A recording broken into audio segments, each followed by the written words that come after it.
Le village Haru est un petit village rural apparaissant dans l'épisode 4 de Dragon Ball. Il semble être composé d'Amérindiens, de cow-boys et de Mexicains. Sur cette image, je compte 21 personnes. 3, 6, 7, 11, 15, 19 et 21. Sans oublier Sherman et Pokawata dont je vous parlerai ensuite, qui eux sont dans la maison, donc 23 habitants. Les règles de ce village sont dictées par Oolong. Oolong qui enlève les filles de ce village pour les emmener dans son manoir financé par l'argent volé aux villageois. D'ailleurs, il détient 3 filles, ce qui ramène notre compte à 26 habitants. Donc au minimum 26 habitants au village Haru. Le premier que nous rencontrons n'est d'autre que Sherman Priest. Lorsque Goku est arrivé au village, Sherman a d'abord pensé qu'il s'agissait d'Oolong et l'a attaqué pensant qu'il venait pour kidnapper sa fille. Sherman Priest qui veut littéralement dire prêtre. Donc, est-ce sa profession ou simplement son nom? On ne sait pas. Par contre, en fouillant l'univers de Dragon Ball à sa recherche, j'ai pu découvrir que durant le même épisode, sa couleur de cheveux passe de noire à blanche. Et à partir de cette info, j'ai pu m'apercevoir qu'il n'avait pas seulement assisté au 21e Budokai Tenkaichi dans l'épisode 25 de Dragon Ball, mais il est aussi le chef d'un village dans l'épisode 79, ou encore un ornithologue dans l'épisode 150, où il va prétendre étudier l'oiseau de feu depuis plus de 40 ans. Et enfin, dans l'épisode 170 de Dragon Ball Z, dans la foule à la cérémonie d'inauguration du dôme protecteur censé protéger les gens contre Cell. Alors, qu'est-il devenu? Pour moi, malgré que son design soit souvent repris, il s'agit bien de 2 ou 3 personnes différentes, et notre Sherman aux cheveux noirs est bel et bien toujours au village Haru. Que vaut-il? Malgré son aisance avec une hache, il est aussi fort qu'un humain classique. Pokawata. Elle est la fille de Sherman et semble être d'origine amérindienne, alors que son père ne le semble pas.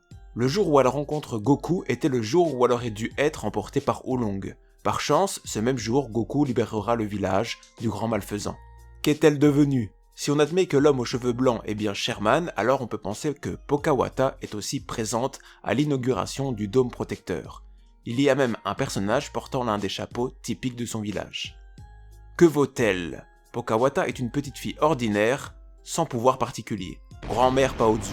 Grand-mère Paozu était la première détentrice connue de la Dragon Ball à 6 étoiles, un héritage familial qui s'est transmis à travers de nombreuses générations. Elle la donne à Goku et Bulma après qu'ils aient vaincu Oolong et sauvé les filles disparues.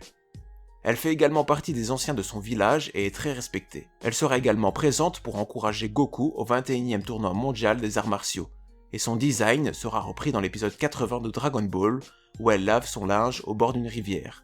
Mais je doute qu'il s'agisse de la même personne. Qu'est-elle devenue? Si on admet que l'homme aux cheveux blancs est bien Sherman, alors on peut penser que grand-mère Paozu est aussi présente à l'inauguration du dôme protecteur, en compagnie de Pokawata et de l'homme au sombrero.